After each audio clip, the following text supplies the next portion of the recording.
तो नेक्स्ट आपका आता है क्वालिटेटिव मेथड क्वांटिटेटिव के बाद। अब क्वालिटेटिव मेथड में जो पहला पॉइंट आता है वो आता है मार्जिनल रिक्वायरमेंट। मार्जिनल रिक्वायरमेंट ये क्या है? देखो टेक्निकल चीज है और कुछ भी नहीं है। पंजाब नेशनल बैंक से जब पब्लिक लोन लेगी तो पंजाब नेशनल बैंक किसी सिक्योरिटी के बगैर थोड़ा ना दे देगा। मान लो पंजाब नेशनल बैंक ने इनको सिक्योरिटी दी 10 लाख की, सही है, ये सिक्योरिटी इनके पास आ गई। अब पंजाब नेशनल बैंक पूरे 10 लाख का थोड़ा लोन दे देगा, वो कम देगा। मान लेते हैं उसने लोन दिया 6 लाख का, तो इसका मतलब उसने मार्जिन रिक्वायरमेंट कितनी रख ली? 40%। 10 लाख का 40%, 4 लाख का मार्जिन रखा और 6 लाख का लोन दिया। इससे क्या हुआ? पब्लिक के पास लोन कम पहुंचा। पब्लिक के पास जब लोन कम पहुंचा तो पब्लिक के पास मनी कम हो गई, कंडीशन नंबर 2 एप्लीकेबल हो गई। अब आरबीआई को लगता है ये सब कौन तय करता है, ये रेट की कितना मार्जिन रखना है? 40%, ये आरबीआई तय करता है। अब आरबीआई ने कहा नहीं यार, पब्लिक का पैसा कम पड़ा है, कम है पब्लिक का पैसा, तो एक काम करो मार्जिन अब आप 30% ही रखो या 20% ही रखो।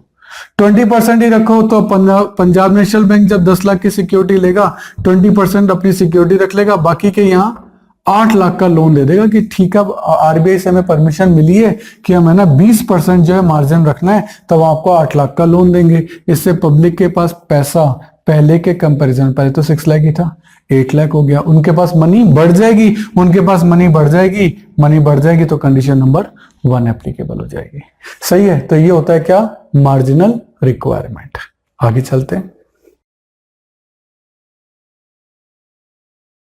तो नेक्स्ट अपन देखते हैं rationing of credit. Rationing of credit ये क्या होता है? इसमें आरबीआई क्या करता है कि राशनिंग करता है। राशनिंग का मतलब कि इतने लोन तो स्टूडेंट को देने हैं, इतने जो है वो फार्मर्स को देने हैं, इतने जो है वो माइनॉरिटीज को देने हैं, सबके अलग अलग इतने लोन जो है वो इंडस्ट्रीज को देने हैं। तो वो क्या करता है, सबका कोटा जो है तय कर देता है, सबका राशनिंग तय कर देता है और कहता है फार्मर को आप 4% पे देना, स्टूडेंट को 8% पे देना, सबसे अलग अलग रेट्स पे भी लेता है। तो ये सब क्या कहलाती है? ये कहलाती है राशनिंग। सही है, जिसको जहां वो आरबीआई की पॉलिसी होती है किसको किस पर्सन को किस रेट पर इंटरेस्ट जो की रेट है उस पर लोन देना है। इससे भी वो कंट्रोल करता है, उसको लगता है कि हाँ भाई इन्फ्लेशन कम ज्यादा हो रहा है तो इसकी राशनिंग करना चालू कर देता है कि हाँ भाई किसी को कम देना है, किसी को ज्यादा देना है, उस हिसाब से वो उसको भी मेंटेन करता है। कुल मिलाकर उसका जो पूरा पर्पस है ना वो इन्फ्लेशन को कंट्रोल करना है। सही है, जब उसको लगता है कि नहीं पब्लिक के पास पैसा ज्यादा है तो वो लोन वगैरह जो है उनको कम देना चालू कर देगा। पहले ज्यादा लोन दे रहे थे, अब लोन इनको कम दो। लोन कम दोगे तो मनी अपने आप कम हो जाएगी। कभी कभी ज्यादा जरूरत होती है तो लोन ज्यादा देते हैं, लोन ज्यादा देंगे तो पब्लिक के पास मनी ज्यादा हो जाती है। तो अकॉर्डिंग टू दैट कंडीशन ये होगा। नेक्स्ट आपका आता है डायरेक्ट एक्शन। सर ये डायरेक्ट एक्शन क्या होता है? डायरेक्ट एक्शन ये होता है कि जब कभी पंजाब नेशनल बैंक या कोई भी कमर्शियल बैंक आरबीआई का कहना नहीं मानता तो आरबीआई कमर्शियल बैंक के ऊपर फाइन और पेनल्टीज लगाता है। That is called direct action, कि आपको जो मैंने इंस्ट्रक्शन दिए थे आप उन इंस्ट्रक्शन को पूरा नहीं कर रहे हैं, और क्योंकि आप उन इंस्ट्रक्शन को पूरा नहीं कर रहे हैं आपके ऊपर फाइन और पेनल्टीज लगेंगे। तो ये क्या कहलाता है? Direct action. और लास्ट पॉइंट आपका आता है मॉरल सुएसन। ये क्या होता है? क्या होता है कि Punjab national bank Punjab national bank RBI का कहना माने, इसके लिए आरबीआई इस तरह का एटमॉस्फेयर क्रिएट करता है, टाइम टू टाइम डायरेक्टिव्स देता है, इंस्ट्रक्शन देता है, और अगर कहना नहीं मानता तो उसके लोन वगैरह को रोक लेता है। इस तरह से प्रेशर बनाता है उसके ऊपर मॉरल कि आप मेरा कहना मानिए, जो कहा है मैंने, पब्लिक को कितना लोन देना है, पब्लिक में कितनी मनी इशू करनी है, कितनी चीजें रखनी है, वो सब चीजें जो है उस पर प्रेशर बनाता है कि वो उसका कहना माने। क्योंकि डायरेक्ट एक्शन तो सबसे लास्ट स्टेप है, उससे पहले वो मॉरल सुएशन करता है, ऐसा एटमॉस्फेयर क्रिएट करता है, ऐसा प्रेशर बनाता है कि पंजाब नेशनल बैंक उसका कहना माने। सही है, तो ये सब आपकी अप्रोच थी जिसमें हमने क्वालिटेटिव, पहले क्वांटिटेटिव पढ़ा था और देन क्वालिटेटिव पढ़ा है। ये दोनों अप्रोचेस आपके लाइफ टाइम काम आएंगी। इनको बहुत अच्छे से 1-2 बार आप देख लीजिएगा और लर्न कर लीजिएगा, ये आपके लिए बहुत काम की चीज है। देन इसमें नेक्स्ट टॉपिक आपका आता है fiscal policy. Fiscal policy refers to the policy of central government. ध्यान देना, ये गवर्नमेंट की पॉलिसी होती है। फिस्कल पॉलिसी किसकी होती है? गवर्नमेंट की। To control the situation of money supply in the economy, और वो कंट्रोल करती है। इसको रेवेन्यू एंड एक्सपेंडिचर पॉलिसी भी कहते हैं। Government can control inflation through its fiscal policy. The main constituents of tool and instrument of fiscal policy are number 1।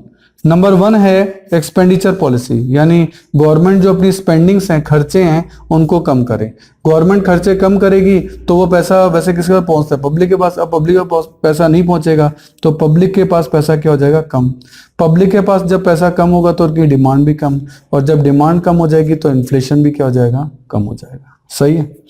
ऐसे ही revenue policy भी गवर्नमेंट देखती है। इंक्रीजिंग टैक्सेस, गवर्नमेंट टैक्सेस बढ़ा देती है। जब टैक्स बढ़ा देती है तो पब्लिक को ज्यादा टैक्स देना पड़ता है, पब्लिक को ज्यादा टैक्स पे करना पड़ता है, तो पब्लिक के पास पैसा क्या हो जाता है? कम। उससे उनकी डिमांड क्या हो जाती है? कम। और डिमांड कम हो जाती है तो इन्फ्लेशन भी क्या हो जाती है? कम हो जाती है। तो देखो एकदम रीजन वही चल रहे हैं। ओके, कुछ अदर मेजरमेंट्स भी होते हैं। अब हमने 2 तो पढ़ लिए, एक मॉनेटरी जो आरबीआई करता है, एक फिस्कल जो गवर्नमेंट करती है, और अदर मेजरमेंट देखें इसमें क्या है। ये जो अदर मेजरमेंट हैं ये बेसिकली आरबीआई वाले नहीं हैं। ये है कि गवर्नमेंट को अपनी इनकम पॉलिसी इस तरीके से बनानी चाहिए कि जो वेजेस, सैलरी और अदर इनकम है ना, वो बढ़े तो सही, इंक्रीज तो हो, but in tune with increase in productivity. यानी जैसी उनकी प्रोडक्टिविटी हो, जैसा उनका काम करने का वे हो, उसी तरीके से इनकम बढ़नी चाहिए। अगर जरूरत से ज्यादा इनकम बढ़ गई तो डेफिनेटली ज्यादा इनकम होने से उनकी डिमांड बढ़ेगी। सही है। तो ये जो गवर्नमेंट बार बार प्रेशर में रहती है ट्रेड यूनियन के, वो उनको नहीं आना चाहिए। उनको पॉलिसी ऐसी बनानी चाहिए, उनकी वेज इनकम पॉलिसी इस तरीके से होनी चाहिए, और उनको ट्रेड यूनियन के प्रेशर में नहीं आना चाहिए। सही है। Then price control of essential item. Essential item जो होते हैं, गवर्नमेंट को क्या करना चाहिए? उनकी प्राइस कंट्रोल पॉलिसी करनी चाहिए। गवर्नमेंट को उनकी मैक्सिमम प्राइस तय कर देनी चाहिए सर्टेन कमोडिटी की, जो नेसेसिटी की चीजें है ना। Prices of essential good need to be control in order to ensure their availability to all section of the society. यानी अमीर गरीब सबको खाने पीने की चीजें, गैस सिलेंडर, ये सब चीजें जो है वो एक फेयर प्राइसेस पे अवेलेबल होना चाहिए। तो अपने आप ही उनकी डिमांड नहीं बढ़ेगी तो उनकी प्राइसेस भी नहीं बढ़ेगी। Improvement in PDS. पीडीएस बहुत ही इंपॉर्टेंट है, एग्जाम में नॉर्मली पूछा जाता है। PDS system, public distribution system. ये रहा। ये क्या होता है कि गवर्नमेंट जो है, जो एसेंशियल आइटम्स हैं उनकी सप्लाई को बढ़ाने के लिए गवर्नमेंट क्या करती है कि अपनी खुद की शॉप्स लगा लेती है, राशन की शॉप्स, और गरीबों को कहती है कि राशन की शॉप पर हम ये चीजें ना फेयर प्राइसेस पे बेच रहे हैं, तो आपको मार्केट से खरीदने की जरूरत नहीं है, आप हमारी राशन शॉप्स पे चल जाइए और यहाँ से चीजों को खरीद लीजिए। ठीक है। तो पीडीएस जो है वो है राशन सिस्टम, वो है राशन सिस्टम। जो राशन की जो शॉप है वो पीडीएस कहलाती हैं, पब्लिक डिस्ट्रीब्यूशन सिस्टम। सही है। तो अब गवर्नमेंट और क्या कर सकती है? Increase in availability of goods. Goods की अवेलेबिलिटी ज्यादा बढ़ा दे। भाई जब गुड्स की शॉर्टेज होगी तभी तो प्राइसेस बढ़ेंगी। तो कह रहे हैं कि एक तो प्रोडक्शन खुद का भी बढ़ाओ, अपने यहाँ फैक्ट्रियां लगाओ, डोमेस्टिक प्रोडक्शन करो। अब मान लो आपके डोमेस्टिक प्रोडक्शन इतना नहीं हो पा रहा तो पहले ही प्लानिंग कर लो कितनी गुड्स इंपोर्ट करनी है, इंपोर्ट कर लो। जब आपके पास गुड्स ज्यादा होंगी तो गुड्स की शॉर्टेज नहीं होगी, और गुड्स की शॉर्टेज नहीं होगी तो प्राइसेस अपने आप ही नहीं बढ़ेगी, महंगाई अपने आप ही नहीं होगी। आप देखते हैं कई बार दाल है, कई बार प्याज है, उनकी प्राइसेस बढ़ जाती है। क्यों बढ़ जाती है? उनकी शॉर्टेज हो जाती है। शॉर्टेज हो जाती है, इस कारण से उनकी प्राइसेस बढ़ती है। आप शॉर्टेज होने ही मत दो ना, देश में प्रोडक्शन का सही सिस्टम बनाओ, और अगर कम पड़ रही है तो पहले ही एस्टिमेट करके उनको इंपोर्ट कर लो, उनको शॉर्टेज मत होने दो। शॉर्टेज होगी तो प्राइसेस बढ़ेंगी। तो ये भी एक तरीका है। और दूसरा है पॉपुलेशन कंट्रोल मेजरमेंट। पॉपुलेशन को कंट्रोल करना बहुत जरूरी है। सारी समस्याओं की जड़ ये है। क्यों? ज्यादा पॉपुलेशन होगी तो ज्यादा डिमांड होगी, और किसी चीज की ज्यादा डिमांड होगी तो फिर उसकी जो प्राइसेस हैं वो तो बढ़नी है। सही है। तो ये चीज भी अपन को ध्यान रखनी चाहिए। तो पूरा का पूरा चैप्टर जो है इन्फ्लेशन के बारे में, सबसे पहले अपन इन्फ्लेशन के टाइप्स पढ़े, कौन कौन से टाइप्स होते हैं। उसके बाद हमने ये देखा कि इन्फ्लेशन के प्रॉब्लम्स क्या हैं, उन प्रॉब्लम को सॉल्व कैसे किया जा सकता है, और देन सॉल्व करने के हमने तरीके पढ़े कि आप मॉनेटरी पॉलिसी आरबीआई की हो, उसमें क्वालिटेटिव है, क्वांटिटेटिव है, उसमें अलग अलग मेथड हैं। फिर फिस्कल पॉलिसी आई जो कि गवर्नमेंट को करनी पड़ती है, टैक्सेस वगैरह के वे में, पब्लिक एक्सपेंडिचर के वे में। और देन अदर मेजरमेंट आए जिसमें कि income policy, price control of essential item, public distribution system, बहुत इंपॉर्टेंट है एग्जाम के पॉइंट ऑफ व्यू से। इंक्रीजिंग अवेलेबिलिटी ऑफ गुड्स, जिससे कि डोमेस्टिक प्रोडक्शन या तो बढ़ाओ, या इंपोर्ट बढ़ाओ, और सबसे बड़ी बात पॉपुलेशन को कंट्रोल करो, इसी से डिमांड आपके कंट्रोल में आएगी। सही है, तो ये आपका पूरा चैप्टर है, 2-3 रीडिंग कर लीजिए, बहुत इंपॉर्टेंट और टेक्निकल टॉपिक है, ये तो लाइफ टाइम काम आने वाली चीज है, क्योंकि इन्फ्लेशन वगैरह तो करंट टॉपिक रहते हैं हमेशा, और नॉर्मली लाइफ में हमको इनको फेस करना पड़ता है। ये वर्ड्स बार बार लाइफ में हमारे सामने आएंगे, तो इनको बिल्कुल इग्नोर नहीं करना है, इनको अच्छे से याद रखें। Okay, thank you.